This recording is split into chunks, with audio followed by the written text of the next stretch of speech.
Halo sahabat GP dan para pecinta MotoGP. Kali ini untuk perubahan baru yang akan diberlakukan pada MotoGP 2023 termasuk MotoGP memperkenalkan serangkaian hal baru dalam peraturan teknis dan olahraga musim 2023. Kemudian perubahan mencakup perlengkapan pembalap beberapa elemen seperti motor dan protokol olahraga dalam situasi tertentu. Inovasi dari regulasi teknis dan olahraga diungkap pekan kemarin.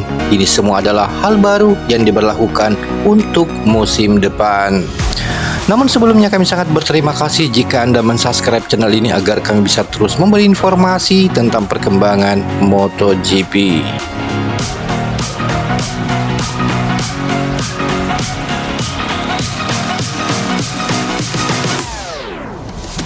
Seperti diketahui, untuk pembagian poin di MotoGP, Moto2 dan Moto3 disebabkan red flag dalam Tour Asia, ada beberapa sesi yang memaksa Marshall mengibarkan bendera merah disebabkan kebanyakan karena kondisi cuaca.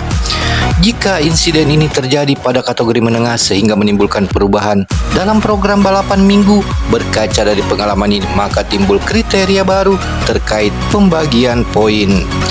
Jika saja balapan belum menyelesaikan 3 lap sebelum atau sesudah bendera merah dan tidak ada kemungkinan untuk memulai kembali, maka program tersebut akan dianggap batal dan tidak akan ada pembagian poin.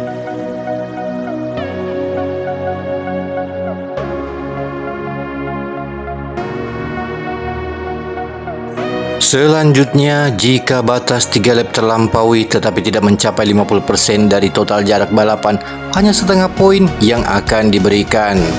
Seandainya batas 50% terlampaui, semua poin akan diberikan seperti biasa. Pada peraturan sebelumnya, pembalap perlu mencapai 2/3 dari total jarak untuk mendistribusikan semua poin.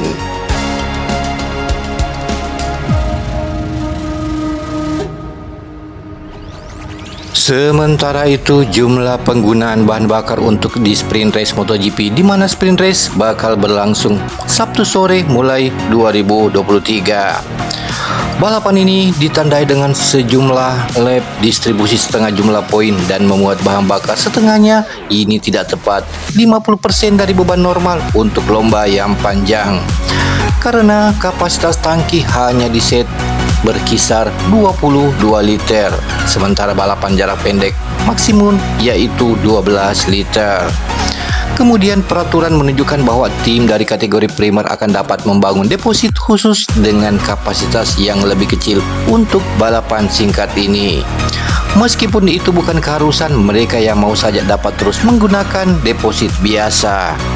Selain itu, struktur utama tangki yang digunakan di salah satu dari 3 kategori harus terbuat dari baja atau aluminium, meskipun penggunaan karbon, kaca atau serat aramid akan diizinkan untuk mendapatkan kekakuan dan perlindungan.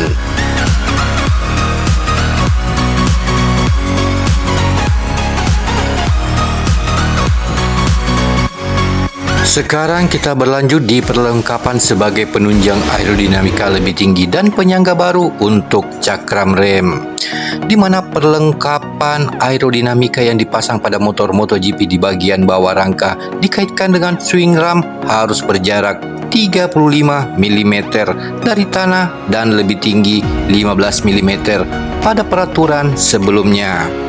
Perubahan ini terjadi mengingat insiden yang sering terjadi pada musim lalu di Misano saat salah satu motor kehilangan sendok swing ram setelah kontak dengan care.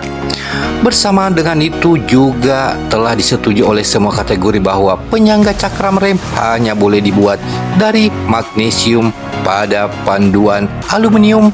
Mereka tidak boleh terbuat dari serat karbon, kaca, atau sejenisnya.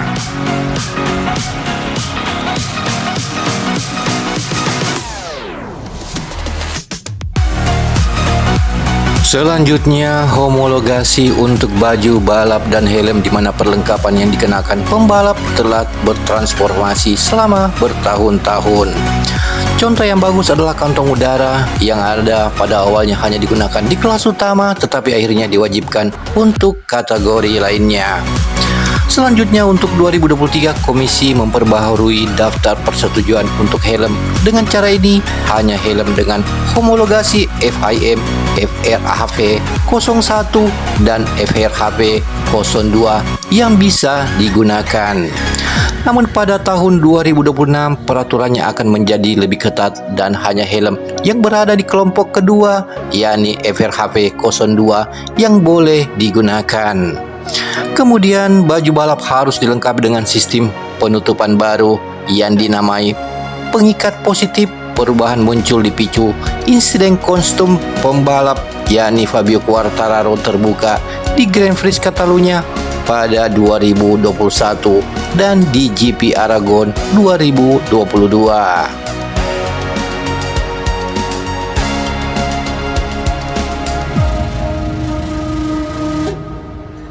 Selanjutnya, salah satu hal yang baru di mana batas usia baru untuk Moto2 dan Moto3, di mana perubahan ini tidak mengejutkan karena sudah diumumkan setahun lampau.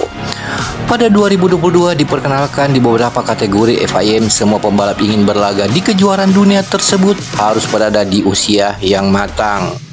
Saat ini mereka yang berumur lebih dari 16 tahun boleh berdebut. Pembalap yang masih di bawah umur ditampung dalam Junior GP atau Rookies Cup dan Moto2 Eropa, di mana seandainya ingin naik ke kelas Grand Prix, minimum sudah merayakan ulang tahun ke-18.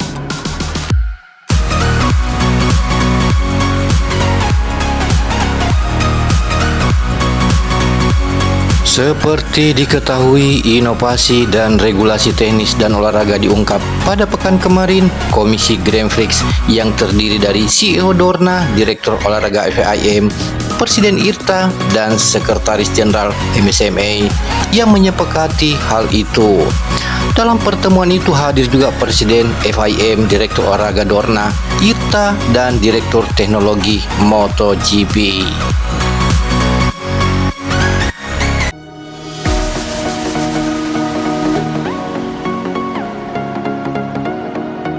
Demikianlah informasi kali ini dan terima kasih Anda sudah menonton video ini. Jika Anda suka, silahkan Anda like dan share video ini ke teman-teman kalian. Dan jangan lupa subscribe dan klik tombol notifikasi agar tidak ketinggalan video selanjutnya. Sampai jumpa di lain kesempatan dengan informasi berikutnya.